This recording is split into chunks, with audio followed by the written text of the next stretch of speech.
ನಮಸ್ಕಾರ. ಭರವಸೆ ಯೂಟ್ಯೂಬ್ ಚಾನಲ್ಗೆ ಸ್ವಾಗತ. ಭರವಸೆ ಕೇವಲ ಚಾನಲ್ ಅಲ್ಲ, ಬದುಕು ಬದಲಾಗುವುದಕ್ಕೆ ತೆರೆದ ಬಾಗಿಲು.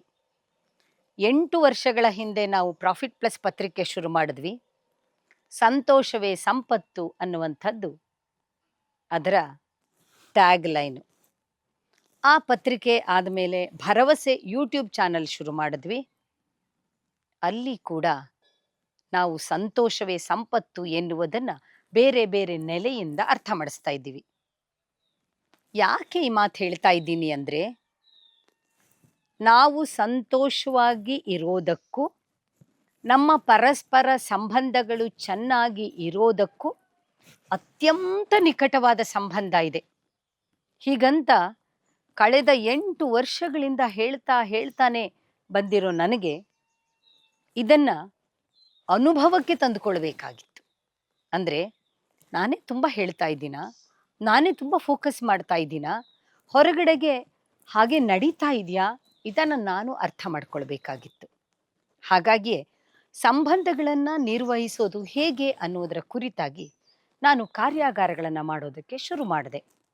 ಆನ್ಲೈನ್ ಕಾರ್ಯಾಗಾರಗಳಲ್ಲಿ ಬಹಳಷ್ಟು ಜನ ಪಾಲ್ಗೊಳ್ಳೋಕ್ಕೆ ಶುರು ಮಾಡಿದ್ರು. ಆ ಪಾಲ್ಗೊಳ್ಳುವವರಿಗೆಲ್ಲರಿಗೂ ನಾನು ಕೆಲವು ಪ್ರಶ್ನೆಗಳನ್ನು ಮೊದಲೇ ಕಳಿಸ್ತೀನಿ, ಅದಕ್ಕೆ ಉತ್ತರವನ್ನು ಪಡ್ಕೊಳ್ತೀನಿ. ಆ ಎಲ್ಲ ಹಂತಗಳಲ್ಲಿಯೂ ನನಗೆ ದೊರೆತಂತಹ ಒಂದು ಫೀಡ್ಬ್ಯಾಕ್ ಹೇಗಿರ್ತಾ ಇತ್ತು ಅಂದರೆ, ಅವರೆಲ್ಲರೂ ಕೂಡ ತಮ್ಮ ಪರಸ್ಪರ ಸಂಬಂಧಗಳನ್ನು ಉತ್ತಮಪಡಿಸಿಕೊಳ್ಳೋದಕ್ಕಾಗಿ ಪ್ರಯತ್ನ ಪಡ್ತಾ ಇದ್ದಾರೆ.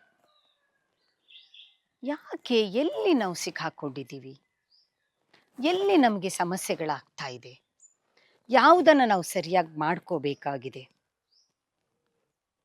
ಒಂದಂತೂ ಅತ್ಯಂತ ಮುಖ್ಯ, ನಮಗೆ ನಮ್ಮ ಭಾವನೆಗಳನ್ನು ನಿರ್ವಹಿಸೋದು ಗೊತ್ತಾಗಬೇಕು. ಅಂದರೆ ನಮ್ಮ ಇಮೋಷನ್ಸನ್ನು ನಾನು ಹೇಗೆ ನಿರ್ವಹಿಸ್ತೀನಿ ಅನ್ನೋದು ನನಗೆ ತುಂಬ ಮುಖ್ಯವಾಗಬೇಕು.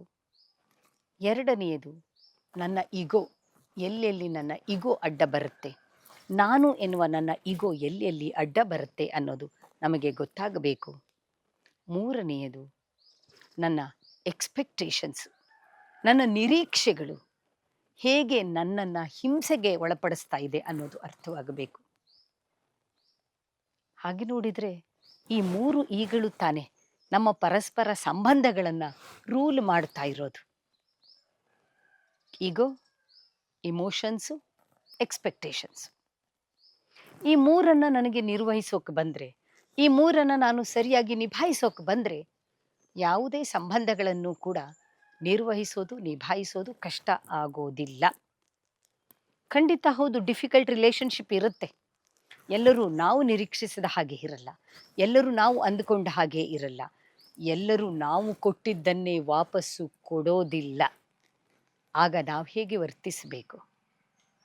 ಈ ಸಂಬಂಧಗಳನ್ನು ನಿರ್ವಹಿಸ್ತಾ ನಾವು ಹೇಗೆ ಉತ್ತಮ ವ್ಯಕ್ತಿಗಳಾಗಿ ರೂಪುಗೊಳ್ಳಬೇಕು ಮತ್ತು ರೂಪುಗೊಳ್ಳೋದಕ್ಕೆ ಇದೊಂದು ಹೇಗೆ ಅವಕಾಶವಾಗುತ್ತೆ.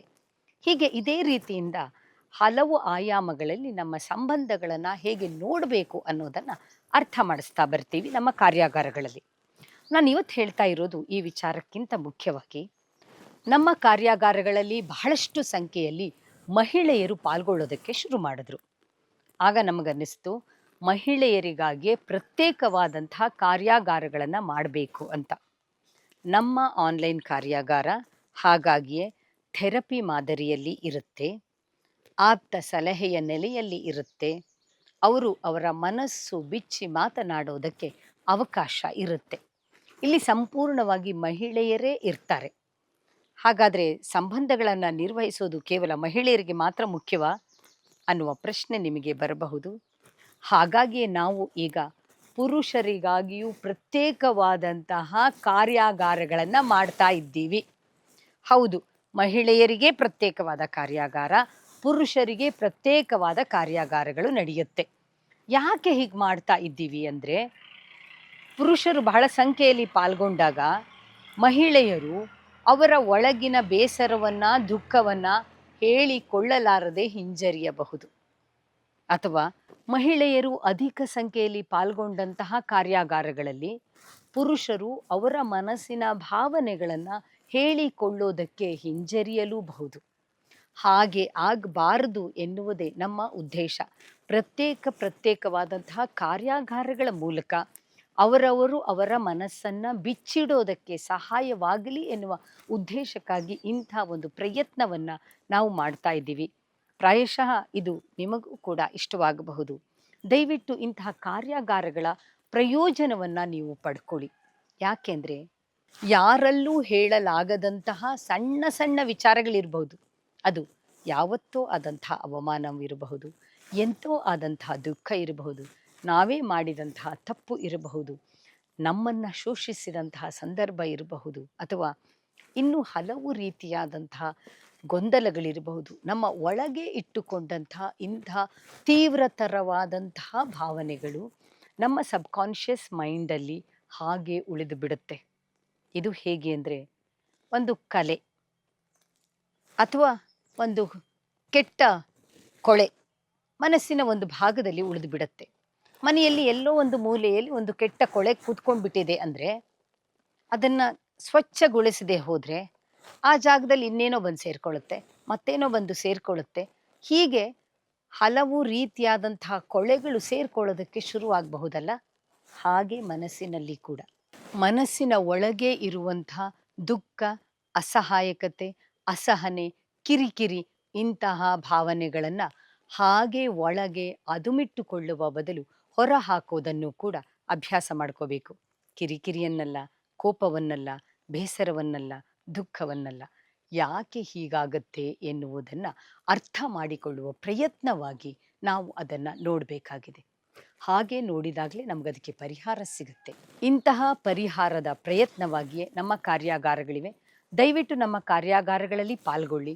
ಪ್ರತಿ ತಿಂಗಳ ಕೊನೆಯ ಶನಿವಾರ ಮತ್ತು ಭಾನುವಾರ ಆನ್ಲೈನ್ ಕಾರ್ಯಾಗಾರಗಳು ನಡೆಯುತ್ತೆ. ಈ ಸಲ ಜನವರಿ 30 ಮತ್ತು 31 ಶುಕ್ರವಾರ ಹಾಗೂ ಶನಿವಾರ ಈ ಕಾರ್ಯಾಗಾರ ನಡೀತಾ ಇದೆ. ದಯವಿಟ್ಟು ಈ ಅವಕಾಶವನ್ನು ಬಳಸ್ಕೊಳ್ಳಿ, ಮಿಸ್ ಮಾಡಬೇಡಿ.